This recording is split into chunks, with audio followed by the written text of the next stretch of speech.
मध्य प्रदेश सरकार में जनजातीय मंत्री विजय शाह ने घटिया शब्द को भी छोटा कर दिया है। आज निर्लज्जता भी शर्मिंदा है।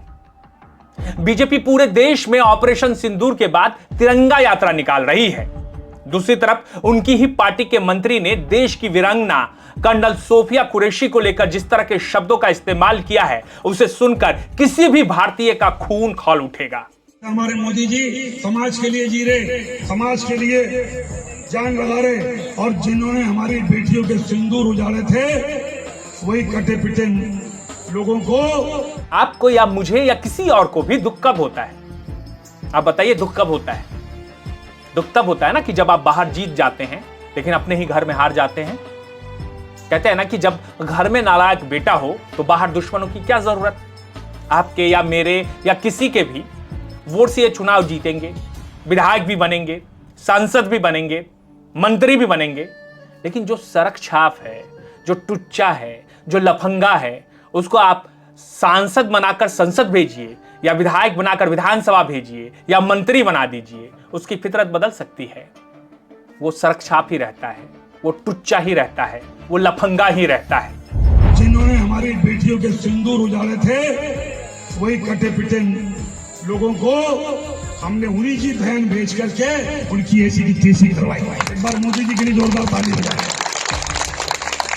सड़क छाप मंत्री ने कहा कि पहलगाम में धर्म पूछकर हिंदुओं को मारा गया था, तो मोदी जी ने उन्हीं की बहन को भेजकर उनकी ऐसी की तैसी करवा दी। यह लुच्चा मंत्री यहीं नहीं रुकता है, उसके आगे कहता है कि मोदी जी तो आतंकियों के कपड़े नहीं उतार सकते ना, इसलिए उन्हीं की बहन को ऐसी तैसी करने के लिए उनके पास भेज दिया। उन्होंने कपड़े उतार के हमारे हिंदुओं को मारा, और मोदी जी ने उनकी बहन को उनकी ऐसी की तैसी करने हमारे जहाज से उनके घर आए। जानते हैं इस जाहिल को इतनी हिम्मत कहां से आती है? जानते हैं ये जाहिल इतनी हिम्मत कहां से ले आता है कि इस तरह की बातें खुले मन से कह दे? आपको बताते हैं। दरअसल ये हिम्मत वहां से आती है, कुछ वर्ष पहले ये निर्लज्ज मंत्री अपने ही राज्य के मुख्यमंत्री की पत्नी से कहता है कि भैया के साथ तो रोज घूमती हैं, कभी देवर के साथ घूमिए। एक दूसरे कार्यक्रम में यही निर्लज्ज मंत्री कहता है लड़कियों से, जब वो लड़कियों को टी शर्ट बांट रहा था, ताकि कि इनको दो दो दे दो, मुझे नहीं पता कि ये नीचे क्या पहनती हैं। सोचिए, इस तरह की गंदी बातें कहने वाला आज मध्य प्रदेश सरकार में मंत्री बना बैठा है। इतना कुछ बोलने के बाद भी चुनाव के बाद जब बीजेपी सत्ता में आई तो इसे मंत्री बनाया, जनजातीय मंत्री। जिसकी सोच इस तरह की है उसे मंत्री पद से सुशोभित किया। जो चल रहा है, मैंने कहा किसी समाज और धर्म को भी अगर मेरी बातों से चोट पहुंची हो तो मैं 10 बार माफी मांगने को तैयार हूं। कांग्रेस हमलावर है, कांग्रेस कह रही है कि आपको इस्तीफा देना चाहिए। क्या कांग्रेस के बारे में कांग्रेस के मामले में कुछ भी नहीं कहना चाहता। जिस सेना के शौर्य पराक्रम और वीरता की वजह से आज बीजेपी डींगे हाँक रही है, आज उसी के पार्टी के एक नेता ने सेना का अपमान किया। बीजेपी के नेता कुछ कहेंगे इस पर, लेकिन जब इस शर्मनाक बयान पर विजय शाह की लानत मलानत पूरे देश में होने लगी तो यह कहकर माफी मांग रहा है कि उनके बयान को गलत तरीके से पेश किया गया है। मंत्री जी, जब जुबान पर सही शब्द नहीं होंगे तो कोई उसे कैसे सही तरीके से पेश करेगा?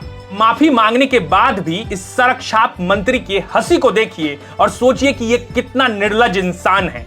चल रहा है, मैंने कहा किसी समाज और धर्म को भी अगर मेरी बातों से चोट पहुंची हो तो मैं 10 बार माफी मांगने को तैयार हूं। कांग्रेस हमलावर है, कांग्रेस कह रही है कि आपको इस्तीफा देना चाहिए। क्या कांग्रेस के बारे में कांग्रेस के मामले में कुछ भी नहीं कहना चाहता। समस्या हम लोगों के साथ भी है। हमने जनप्रतिनिधियों के रूप में लंपटों को चुनना शुरू कर दिया है।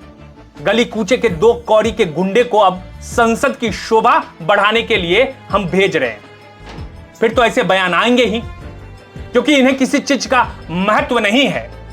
लेकिन हर हिंदुस्तानी को आज फक्र है, गर्व है कि उनके देश के भीतर कर्नल सोफिया जैसी बेटी है। इस निर्लज्ज मंत्री के कहने से कुछ नहीं होता है, लेकिन बीजेपी को यह सोचना चाहिए कि उनकी पार्टी में इस तरह के अगर नेता हैं और इस तरह के बयान अगर वो खुले मंच से दे रहे हैं तो उसके ऊपर अब तक कार्रवाई क्यों नहीं हुई।